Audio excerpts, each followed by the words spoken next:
Shout out and Bears fans, another edition of the Chicago Bears podcast coming your way. Either Shay Norland got a heck of a tan in Utah, or that is Jason McKie on the show with us. Shay can never look this good, baby. Aged like fine wine, baby. As we got a lot to get into on today's episode because Bears got breaking news all over the place. The Chicago Bears said we're going into free agency, J Mack, and we're trying to get one thing. Trenches. Yeah. Trenches. Yeah. Trenches and the trenches, baby. Yeah, I'm just waiting for my phone to ring. You know what I mean? All this money being thrown around. I'm coming out of retirement, man. Anybody need a fullback? My line is open. Hit my agent. You know what I'm saying? I'm ready to come out of retirement with all the moves and the money being thrown around. So I'm just waiting for my phone to ring. I know Poles has my number. You know what I mean? You can text me, call me. Email works as well. If you want to just stop by the house, stop by, man. So just J waiting on Mack my said moment. even I can run behind this line. Oh man, it's a beautiful thing, man. And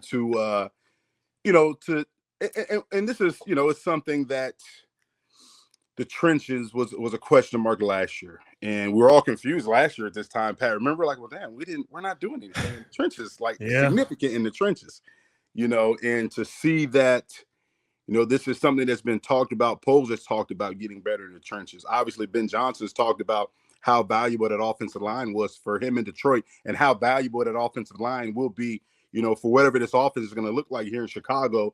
But to see them talk it, but then to actually go out there and put actions behind the words. Yeah. And that's something that we've been wanting here for a while now, for a long time. And not just, putting a Band-Aid on things like we saw last year. You're bringing in guys, right? Veteran guys who can play, who have experience, who have, who've played well. And you're also bringing in some guys who are, I feel like, ascending players. I think Dayo Odeyingbo is an ascending player. Yes. I know we're going to get into talk about him, but you look at, like, the stats aren't crazy, but he's 25 years old, a 25-year-old edge that's had some success, and you're looking at his potential. Let's get him now because we feel like adding him to the group that we already have is going to really elevate his game. So I like what Poles has done here early on in free agency. I know we're going to get into a lot of things, but, I know Bears fans are excited. I'm excited, but I'm going to still keep my excitement level right here, Pat, because we still low. We still low. Every time we get here, we're even kill. You know what I'm saying? Kill, baby. Yeah, it's early. Hey, it's March. I told you, my high is 9. You know how high 9 would be like after what me and you had to watch on the sidelines this year? You know what 9 would do for us? I can't believe last year this time we're talking about ring them. They're going to win 10 games, 11 games. Like, what the hell were we talking about? I'm mad at myself. What the hell was I talking about? Hey, what a moron I was. You know what it was? Poles had that nice Kool-Aid. It looked good. It was good and cold in the summer. We had a cup of it, and we was like, oh, it's a little sweet right there. It's a little sweet, but he didn't tell us that it was still a cavity in the back. That was the problem. Right. We didn't know we had a cavity in there. He gave us Kool-Aid, the zero sugar Kool-Aid, or he just made the Kool-Aid without putting the sugar in it. Like, you go, you see some Kool-Aid, and you're thirsty. It's a hot summer day. Yeah. I'm from Florida, so it's a lot of hot, humid summer days, and you see that Kool-Aid there, and like, man, I'm about to destroy this Kool-Aid, and you start drinking it, like, damn, y'all didn't put sugar in it. They just put the packet in there and some water and some ice, man. Like, and y'all fool's gold. If they put sugar in the packet, bro. Man, if it's not a half a tub of sugar in there, I'm not drinking it. Stop playing with me. Yeah, well, don't let Danny Zetterman hear this episode. Oh yeah, Danny is not Danny. Hey, Danny's he's gonna read the label. Oh no, it's got this. It's got this. It's got bicarbonate gum in it. It's got this. Bicarbonate gum. Whatever that means. Danny's on it. Whenever I have a health question, I hit up Danny. Hey, Danny Z, what do you think about this, man? He's on it. He's on it. But hey, for real though, Poles he's definitely added some sugar to this roster, man. It's looking sweeter and sweeter, and it's awesome to see that. A couple weeks ago, we're like, damn, like how do we upgrade the trenches, offensive, defensive line? Obviously we had the money, and we knew he was going to be aggressive, but being this, I didn't know it was going to be that aggressive. I mean, Grady Jarrett just got released, and we got him here. Like, that's awesome, man. Like, that's conviction. You know what I'm saying? That's seeing somebody who you feel can come in and really, I think adding him as a player, I mean, not only from a production standpoint, from his ability, but I think it's a good opportunity for like the young guys to see how he works, to see what made him successful. You know, I know Javon Dexter took a jump last year, but having another vet in that defensive line room, somebody that you can lean on and learn from to aid in his development, I think it's awesome. You know, I mean, it's a lot of guys in the D-line room that can learn from some of these veterans that's going to be added to this roster. Yeah, 100%. Listen, there's a lot of moves to talk about today. We're going to get to all of them. And of course, if you see me just like continuously looking at my computer and see me, it's because I'm refreshing. It's free agency day. I know we don't have much money left. Adam Schefter?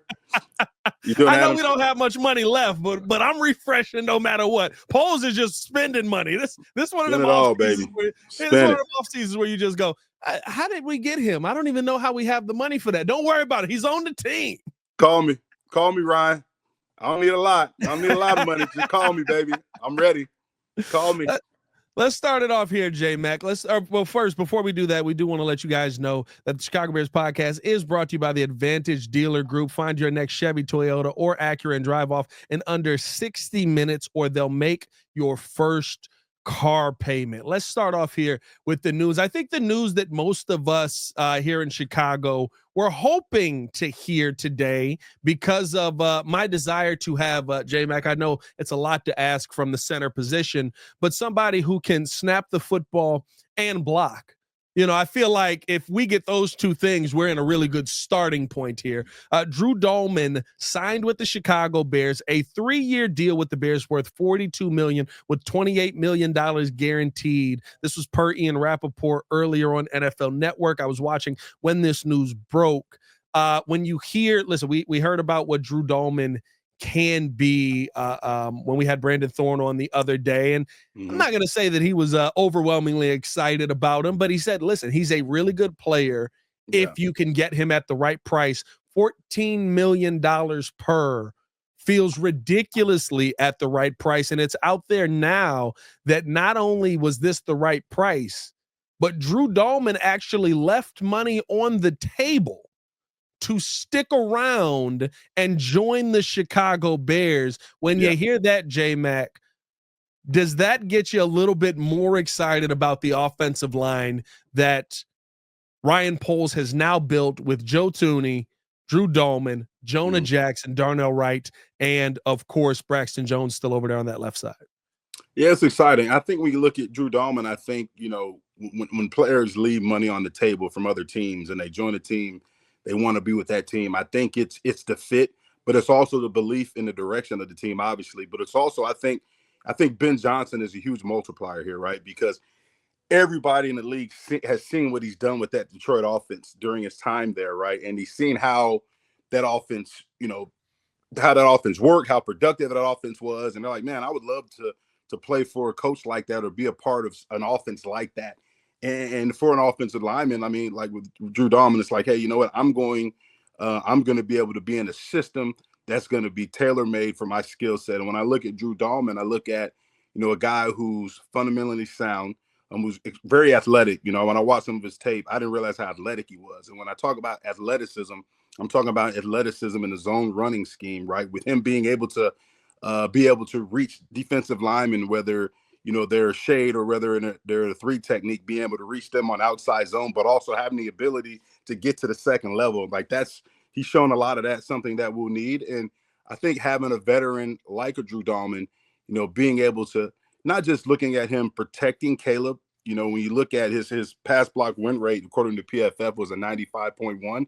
Yeah. But I look at him being able to, protection-wise, being able to set the tone in terms of protection, right? So you got Drew Dalman, you got Joe Thuney, who's another veteran guys who can help make Caleb right in protection. You know what I'm saying? So they can see things. If Caleb IDs the mic, or if he calls to protection, they see something different. Yeah. Having guys that have that experience that can make the protection right to make sure that our quarterback stays upright. And I think that's a huge upgrade.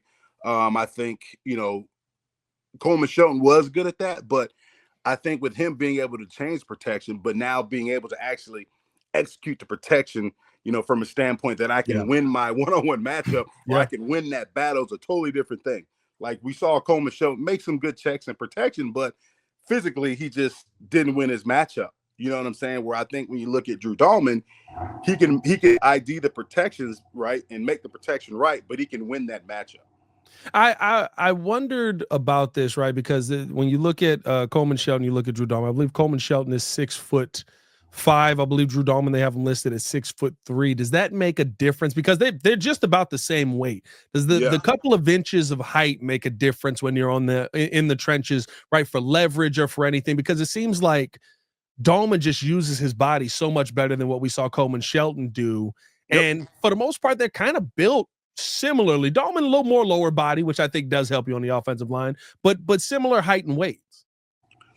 Yeah, I think similar, but I think just, when you talk about being able to position yourself right, or being able to get in the right position, in a zone scheme, being able to reach the defensive lineman, being able to climb to the second level, but not just getting in position, but being able to execute that block. It's huge. And you got to have the athleticism. You've got to be able to run when you're running zone.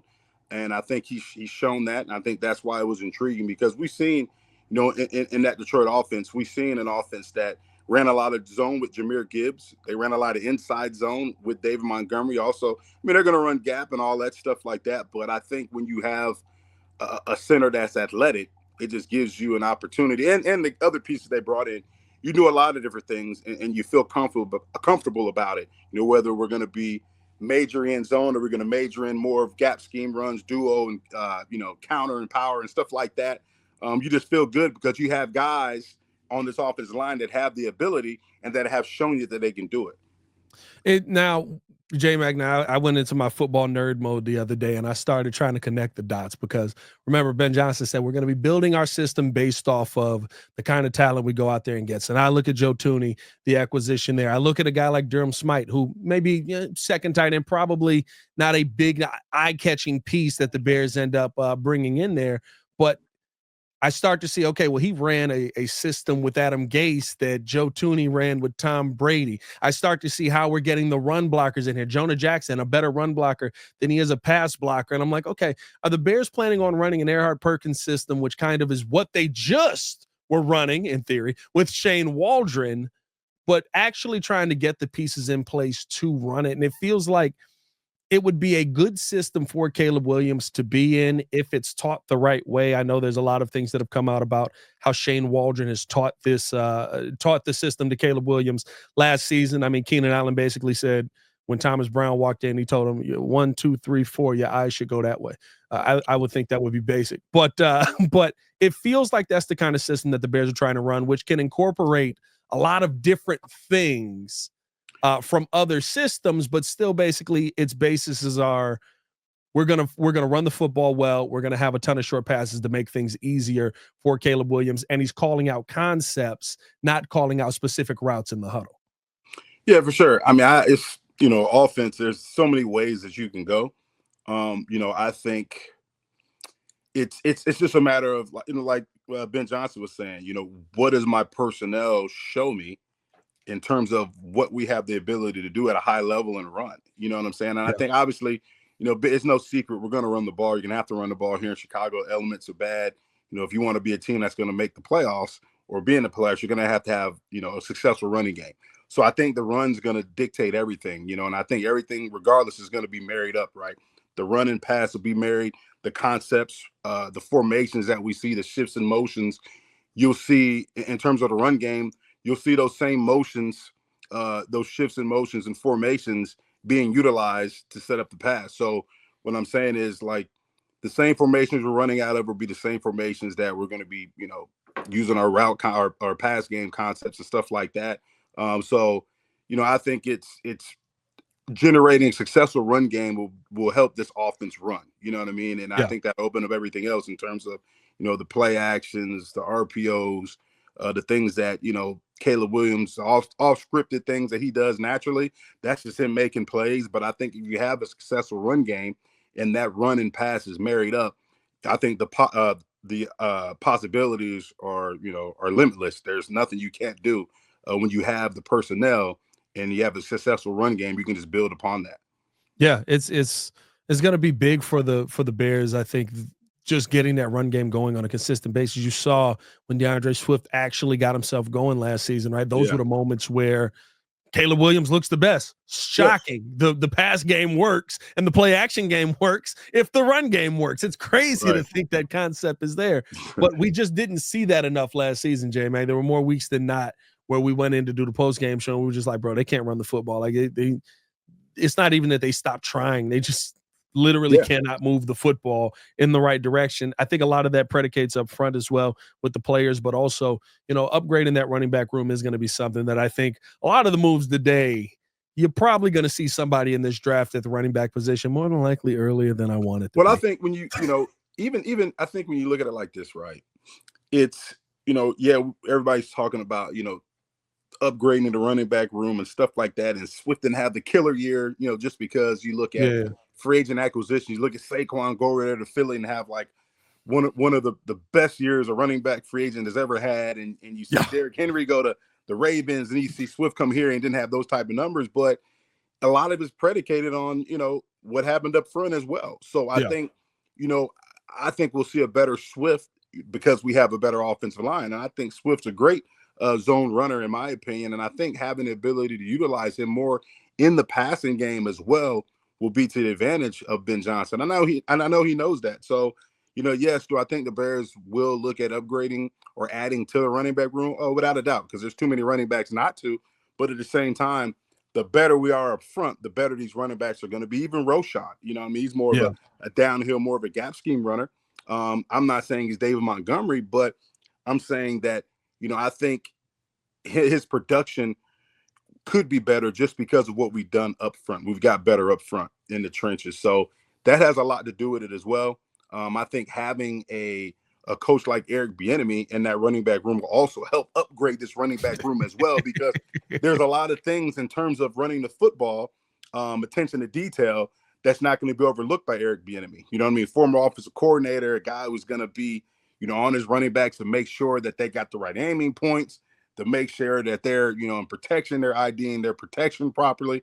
So the accountability is going to be at an all-time high in that running back room, which is going to elevate the overall play of that running back room too. So I think those are a lot of factors that, people may be overlooking when they say, oh, we just need a running back. Well, guess what? Bringing in Eric Bieniemy upgraded that running back room, in its own right. So I'm excited about that.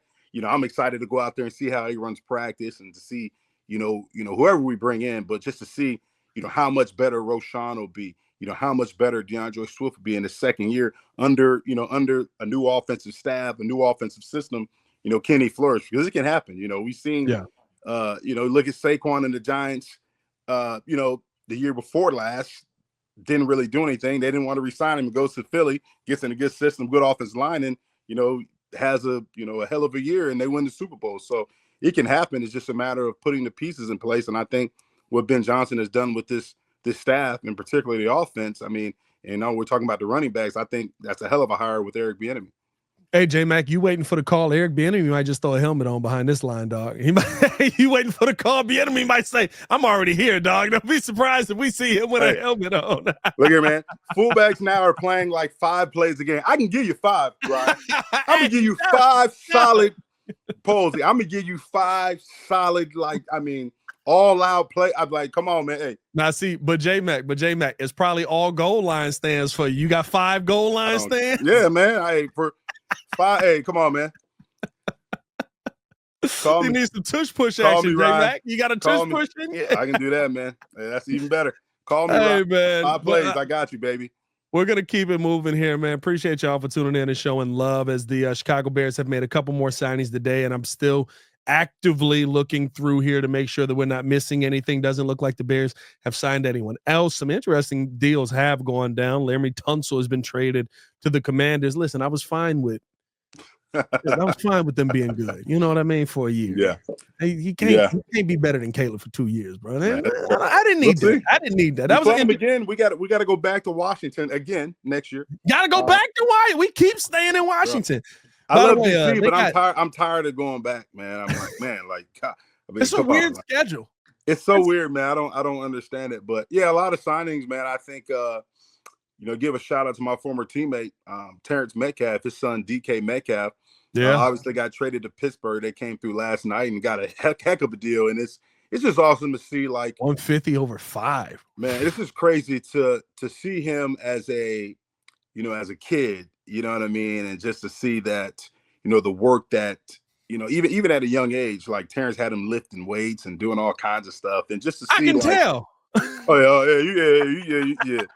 And Metcalf's a strong dude. Like, Metcalf was a strong dude, different body type. So it's weird to see his son being like this receiver, and Metcalf was a guard. But I mean, it's just awesome for him and his family. So I was happy to see that, seeing that, a kid who's, been around our locker room, grew up in our locker room, who you've seen at practice, who you've seen as a kid, and go out there and live out his dream, and he compensated well for it. So proud of that. But, like you said, Pat, a lot of free agent signings going around, a lot of money being thrown around.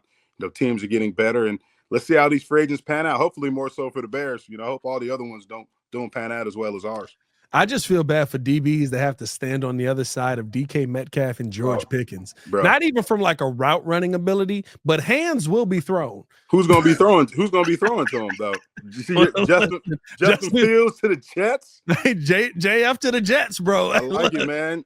Jay Fields, go ahead, man. Yeah, get your money. 20 years. Sam Darnold getting paid. Like, look at that. Sam Darnold was running like scout team reps a couple of years ago. Like, he was on the scout defensive. Like, he was giving the offense a look as a scout defensive player, and now he just got $100 million deal. Like, it just goes to show you, man, like, you get in the right system, you get the right coaching, you get the right scheme, you can go out there and perform at a high level. So, let's hope that, these moves that we made, I know we're going to talk about some of these D linemen who haven't had like the eye-popping numbers, but getting in the right system, getting with Coach Allen, the new defensive coordinator here at Chicago, can just help elevate and help turn things around and really put them back, on the pedestal as being, some of the elite guys in this league.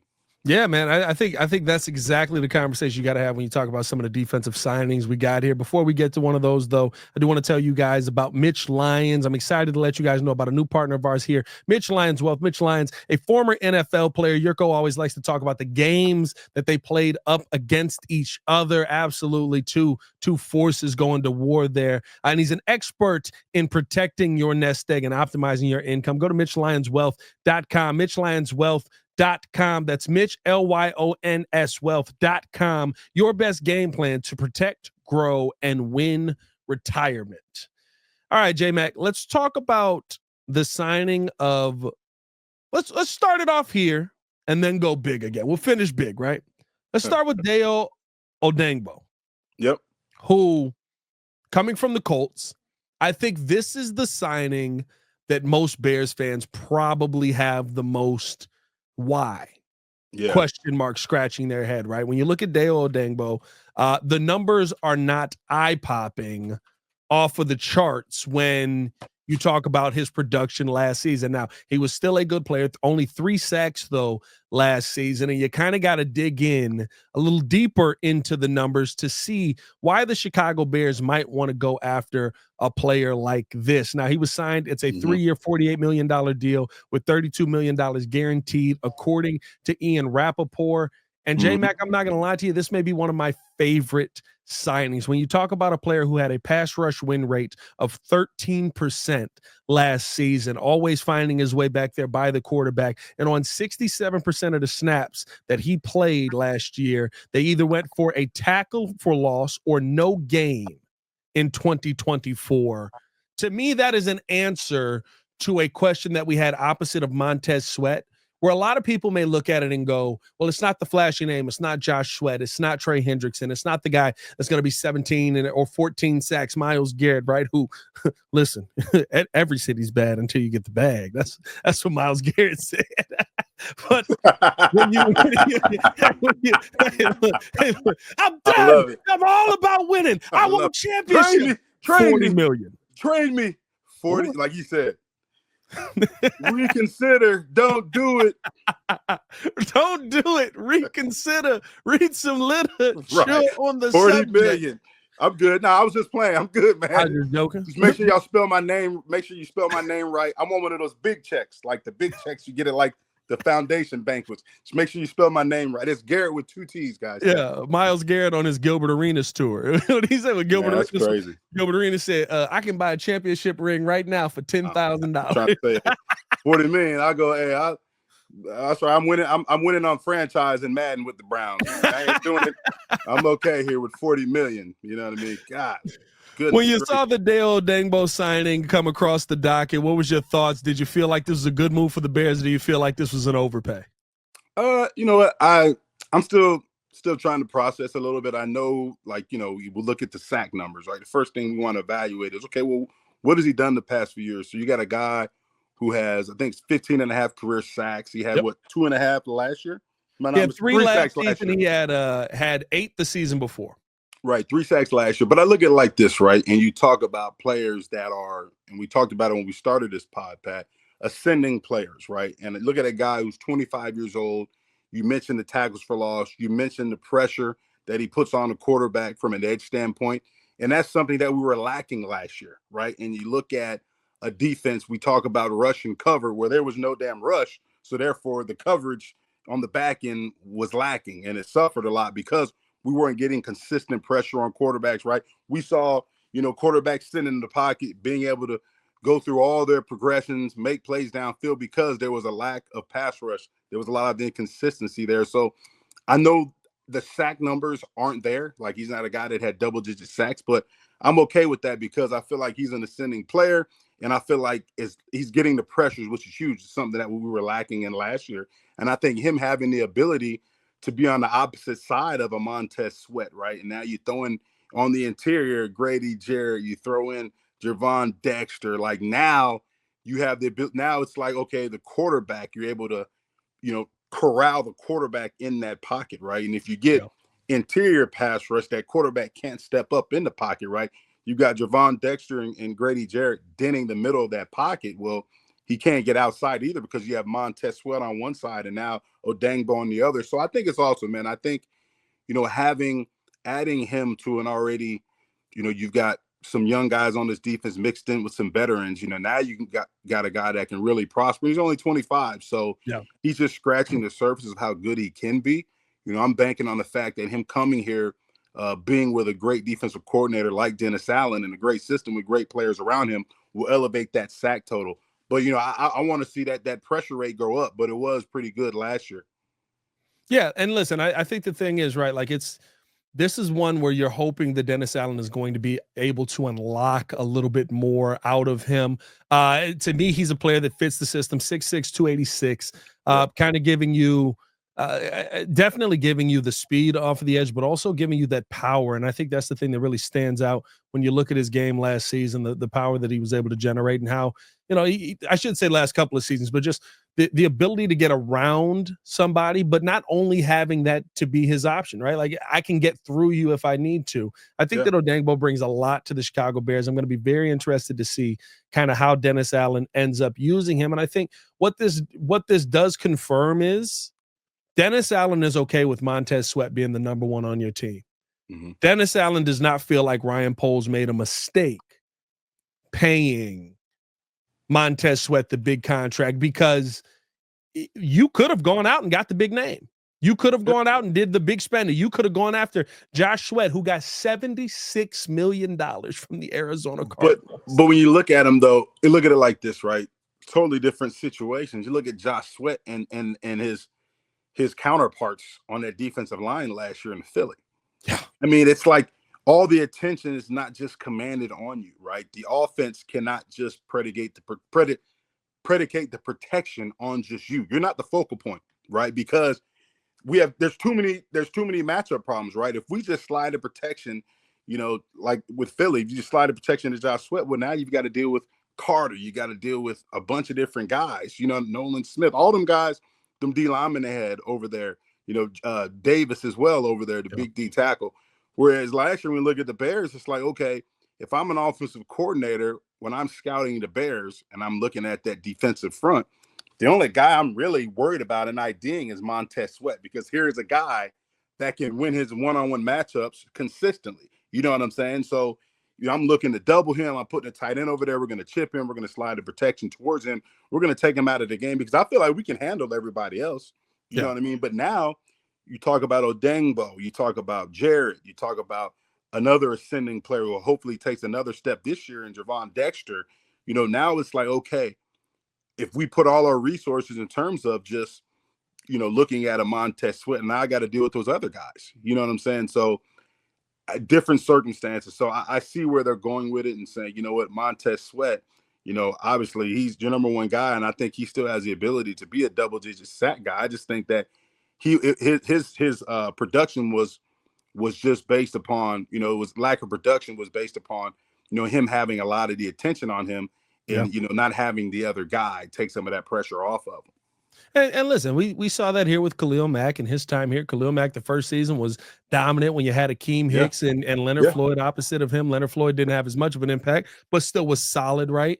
And as the Leonard Floyd impact waned and Akeem Hicks started to deal with the injury, Khalil Mack came back down to earth. Big shocker. If I send 3 dudes at you, eventually it may slow you down. I know we want everybody to be Trey Hendrickson and Myles Garrett and Max Crosby, but there's a reason that that's Trey Hendrickson, Myles Garrett, and Max Crosby, because those are the best of the best. And not to say Khalil Mack can't be one of those players, but it makes it a heck of a lot easier for me to be one of those players when I got Joey Bosa standing next to me. And the one thing about Dayo Odeyingbo, now I'm not going to say this is apples to apples because this young man's career has reached nowhere near the heights of the player I'm going to name here, but I do think that it could be an interesting comparable because Dayo Odeyingbo and Cam Jordan, essentially same body type. So we know this is what Dennis Allen wants in his defense. Cam Jordan, of course, has had much better sack numbers than Dayo Odeyingbo has, but I think that's probably what Dennis Allen is trying to envision in this young man. And remember, Cam Jordan had a ton of up and down seasons where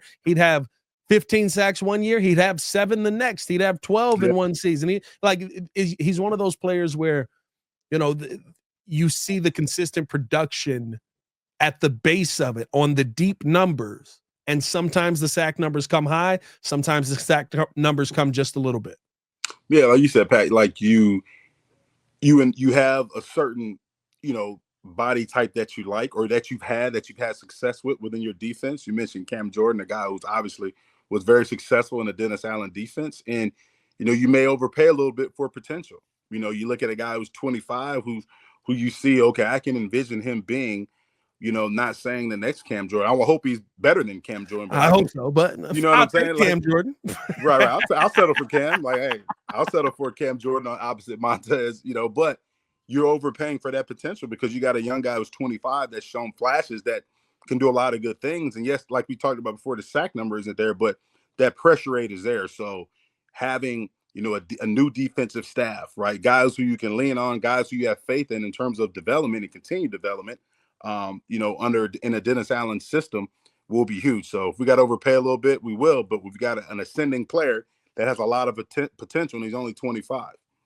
Yeah, I think even in J Mack, you can speak to this too, right? Just you guys had a defensive line that, yes, you had your star names, right? You had your big names, but you also had the guys who the glue guys who almost while they were still glue guys, while they still kind of held everything together, they finished the season with 5.5 sacks. I think that those are pieces that when you just do your job the right way, you end up putting up numbers. When you just do your job and you're standing next to people like Grady, Jarrett, who we'll talk about here in a second, or Montez Sweat, sometimes you just you find your way into 5.5, 6, 7 sacks in a season. That's great. And that was a defensive line that I think that you guys had, where it was there were so many people on that team that would end the season with 5 sacks. You go, he's not a superstar, but I don't think that we get here without him. Yeah, 100%. And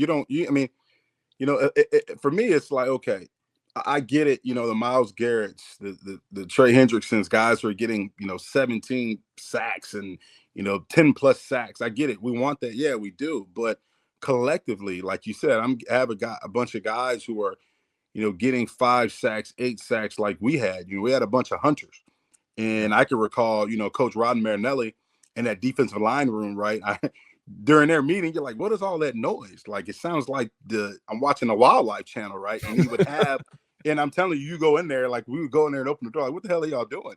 And he would have, their meeting, I'm telling you, they would watch film, but half of their meeting would just be, like the wildlife channel, and he would just have like lions hunting gazelles and just playing it like, or cheetahs hunting gazelles, and that was like he wanted those guys to hunt. He said we got to be like a bunch of lions and cheetahs hunting gazelles. Like he wanted collectively.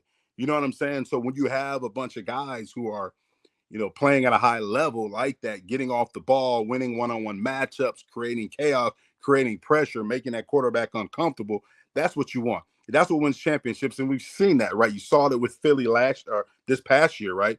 What did they do? They completely whooped the Chiefs' ass in terms of their offensive line because you had guys. I mean, with four. That's what I'm saying. You're getting pressure with four. I mean, you got guys winning their matchups, guys creating, havoc. Patrick Mahomes couldn't even set his feet or really get comfortable. Like, you need a collective pass rush. You know what I mean? I get it. We want the one guy. Yes, there's going to be a number one guy, but collectively, I want guys. I want dogs. I want lions. I want cheetahs, hunting that quarterback. Yeah. No, 100%. I think that's the part that to me is going to stand out the most about this sign. I'm not going to lie. I said this for all the Bulls fans or Chicago fans who watched it. It reminds me of the Dayo Odeyingbo signing. Well, maybe it's a little overpay. I don't think it's much of one, but that's also free agency. But it feels like when we signed Alex Caruso and everybody was like, oh, my God, why'd you sign this guy? What are we doing? You spent money? No. And then, I was like, watch. I was like, 20 games into the season, y'all are going to love this dude. Yeah. It took 5. It took 5 games for Bulls fans to like, Pat, you were right. To me, Dayo Odeyingbo is going to be one of those guys that we look at and we go, wow, he only makes $16 million versus this year, versus right now where a lot of people are looking at it and being, I can't believe this guy makes $16 million for our football team right now. And his life's going to be made a little bit easier here, J Mack, because the Chicago Bears do not leave Grady Jarrett out there for long. Grady Jarrett was released early today. I believe it was released probably about 10 o'clock Chicago Central Time. And the Chicago Bears were like, hey, we got a spot for you. I was live before free agency ended up breaking, before free agency ended up starting. And Grady Jarrett was one of those names that I was like, he would be interesting to me in a Bears uniform, but I don't know if the Bears would find the money for him. Kind of that sleeper pick. And it seems like they got the money. We don't got much money left, but we had the money for him as Adam Schefter ended up sharing the news that for a 3-year, $43.5 million deal, including $28.5 million fully guaranteed, the Chicago Bears get Grady Jarrett in here to Chicago. When you heard this name come across the docket, 31 years old, I believe going into his age 32 season, but has always been a really, really solid player on that defensive interior. What were your thoughts, J Mack? I was excited. A guy who, obviously nobody really expected him being in a Bears uniform, and Poles. It's just goes to show you, him Poles going out there and grabbing a player that they like with conviction. Released earlier from the Falcons, bam. Next thing you know, he's in a Bears uniform, and they made it work. You bring in a guy, former Pro Bowl defensive tackle, a guy that's solid against the run, a guy that can also generate some pass rush. I think it's awesome to have him in there. I'm excited at the fact that you're going to get a guy that plays at a high level, right? So the productivity is going to be there. And I think it's going to just the productivity is still going to be there, but it's going to take another step because of the pieces around you. But I also like the fact that you have a veteran that's played at a high level in this league that can actually help mentor your young guys.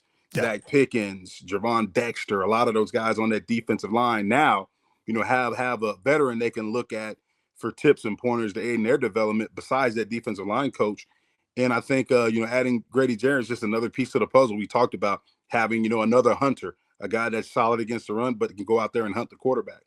Yeah, to me, this is the move where you're trying to address a need that I think Andrew Billings ended up taking over and ended up hurting you in the long run, right? Andrew Billings was a run stuffer. That's all. All I came into the season going, Andrew Billings in the middle, you ain't running the football. That's the bottom line because Stone Cold said so. And this season, that was not the case. Andrew Billings was a phenomenal pass rusher, and I think he took on that role because we didn't have that guy opposite of Montez Sweat. And so all of a sudden, we're seeing Andrew Billings like in the backfield at a rate that me and you had never seen. I remember talking about it through the season, and I was like, I've never seen somebody change who they are completely as a football player, like he's not worried about the run at all. He's trying to get to the quarterback and put pressure in the quarterback's face. And that success did help us in the pass game, but it hurt us in the run game. To me, Grady Jarrett now kind of comes in and can be that guy for the Chicago Bears who, listen, pin your ears back, get to the quarterback. He played more passing down. He played twice as many passing downs than he did run downs last season. To me, that just makes it more sense for the kind of player that he's been throughout his career. Mm-hmm. I think this may be a move to try and get Andrew Billings back to being that run stuffer, because both of the pieces you brought in are more pass pro type of players.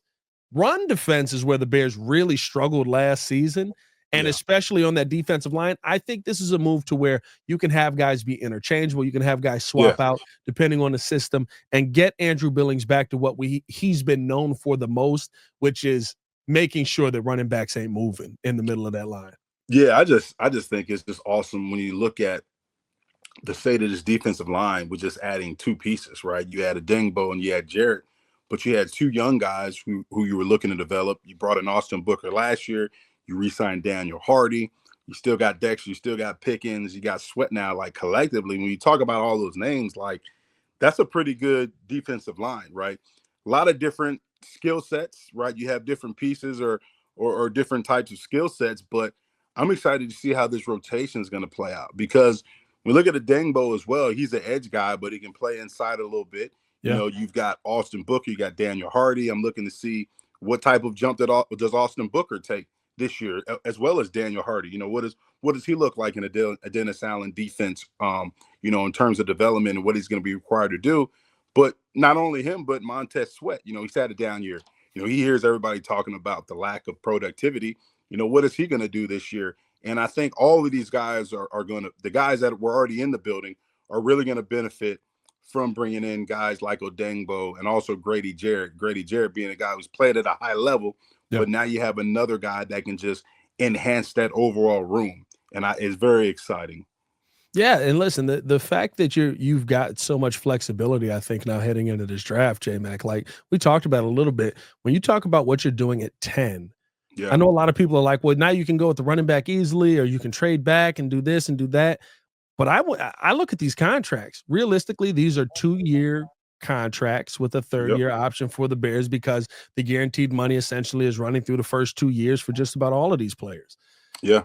That means that you expect to have a youth movement coming in here and stepping up in a couple of years, because Grady Jarrett, you're not going to be re-signing probably in 3 years because of the age that is coming up here. Odeyingbo's a young player. Drew Dalman's a young player, but it gives you that option. It gives you that ability. And Joe Thuney, I would expect him to kind of be on a similar deal to what you're seeing these guys on. Like the Bears have an opportunity to reset their cap space, reset so much stuff. And so I think that this draft is still incredibly important. I think that you've now put yourself in a position, though, where you can go best player available at 10 versus going, well, this is what we have because we have nothing at that position at 10. Yeah, and just looking at it, like, I mean, I agree with you 100%. And I still, you know, for me, it's still looking at the trenches. You know, I know you've added some pieces, but I look at it like this. You know, I'm looking at our left tackle, and I look at Braxton Jones, you know, a guy coming back off an injury, but, you know, being able to possibly grab, you know, one of these good young tackles that may be there, whether it's Banks from Texas, whether it's a Mimbo from Missouri. I don't think Will Campbell will fall that far, but if you can, it's like, you know, you bringing in somebody that can actually come in, a young guy, but also can compete with Braxton Jones for that position, you know, and then, you know, if he doesn't play right away, well, you know, you have some good depth there. So I agree with you. Best player available. You know, I think there's a ton of good running backs in this draft. I think the Bears will take one. And later on in the draft, just because there's a lot of good talent there that can come in and help you. But like you said, best player available, in my opinion. And I think that's where they're at. I mean, even if you were to trade down, I still think you get a player that can come in and help you, you know, come in and compete for a spot, but also fill some of the voids that you still have on this roster. I think a couple of names that stand out to me. Number one is still an edge rusher, because while I feel like Odeyingbo is somebody that you want to see have the ultimate success, especially with the money that you just committed to him. You know, it doesn't mean that it is. And guess what? When you sign people, sometimes you sit there and look at it and go into a year into a deal and go, we probably need to trade him because we found this other piece that's a lot cheaper. Guess what? How do you think we got Jonah Jackson? You know what I mean? Yeah. That's what it comes down to a lot of times at the end of the day. So I don't think that you go away from the trenches. I'm still looking heavily at the trenches. If I'm at 10 and Mike Green is there, he's somebody I look at. Yeah. If Armand Membo is there, he's somebody I look at. If you want to trade back and add more draft capital, be my guest. Grady Zabel's down there. I think that there's so many pieces that the Bears can still add in this trenches. And J Mack, you know how the NFL is. I mean, like, nothing's guaranteed. We can have all these fun signings and knock on wood, you don't want anything to happen, but one guy gets hurt and now all of a sudden that signing don't matter as much. Exactly. And I agree with you. I think there's a lot of talent in this draft, and I think Poles has done a great job to put himself in position to where, like, he can take the best. He has all the options at number 10 now. Best player, trade down, still get a good player, just because of the moves he's made in free agency. So he's definitely put the Bears in good position to be major players still in the draft, and be able to bring in, a high level player to come in and help contribute or fill some of the voids, like I said before. The Chicago Bears doing something we haven't seen them do. Dare I say, J Mac, I haven't seen them do it since you were playing. Addressing the trenches. Addressing the trenches in a long way. I mean, like that. That to me this is the best offseason I've seen the Chicago Bears have. And I mean, listen, we've been offseason champs for the last 4 years. But it feels like this is going to actually lead to a team that can find a way to get wins. Again, I'm not sitting here drinking the Kool-Aid. We're not going to be predicting 15 wins this offseason. Right. I'm not telling you 12 win minimum or it's a bust of a season. Yeah. But I'll tell you what Ben Johnson is thinking. Ben Johnson is thinking we better be well above 10. Yeah. And it just shows you, right? Like, it just shows you, like, he talked about win now, which obviously you have to do in the NFL because it's all about production. You ain't producing, they're going to get you up out of here. But it just shows you the effect that he has on this organization. Like, he knows how championship teams are built. He knows how that team in Detroit was built. It was built up front. It was built in the trenches, offensive, defensive line. And, he sees where they were lacking. So it's good to see that, we talk about alignment. Right. And we've heard that word around here in Chicago for a long time, the alignment with the GM, the alignment with, the front office along with the head coach. Well, we're starting to see that alignment, right, being put into action because, Ben Johnson wants his offense built from up front and then built out. Right. Well, now you're seeing the Bears address the offensive line. Right. Do you understand that defense wins championships, but you got to have a great defensive line to help you win championships? And we've seen them address that with 2 signings early on here in free agency. So the Ben Johnson effect is, being felt there at Hallis Hall. And it's good that you're seeing the action being taken from your GM and really understanding what your head coach wants and what this coaching staff wants and what the recipe is for success. You know what I mean? And the Bears actually making moves and spending money to get it right. We've heard Kevin Warren say, hey, money's not a problem. We're going to get it right. And they're actually putting actions behind their words right now. Yeah. Hey, listen, I love to see it. I'm loving what the Chicago Bears are doing. I need them to there's no more money to spend, but if there is a little bit of money, make a phone call. And Jason McKie is prepared to come out there. He's got 5 snaps for you. Probably all on the goal line. That's all, man. Hey, that's not, but you say like 5 snaps is bad. That's all the fullbacks in the league are playing. Oh, no, listen, hey. I'm on par. I'm not mad at it. Hey, 5 puts me in line with all the fullbacks in the league right now. So hey, I'm fine with my snaps coming down from when I played to like 30 or 40 snaps a game. 5, yeah. I'm good. Yeah. Hey, J Mack, you gonna be one of them leaders in the locker room like we was talking about last season. Hey, Jason McKie, Veteran Day again. Yeah, exactly. Every day, every 5 minutes. Hey, J Mack stays in the training room. What does that smell? Icy hot? What is it? Who's got the icy hot on? Hey, man, we appreciate y'all for tuning in and showing love. Hit that like button, subscribe to the page, leave a 5-star review.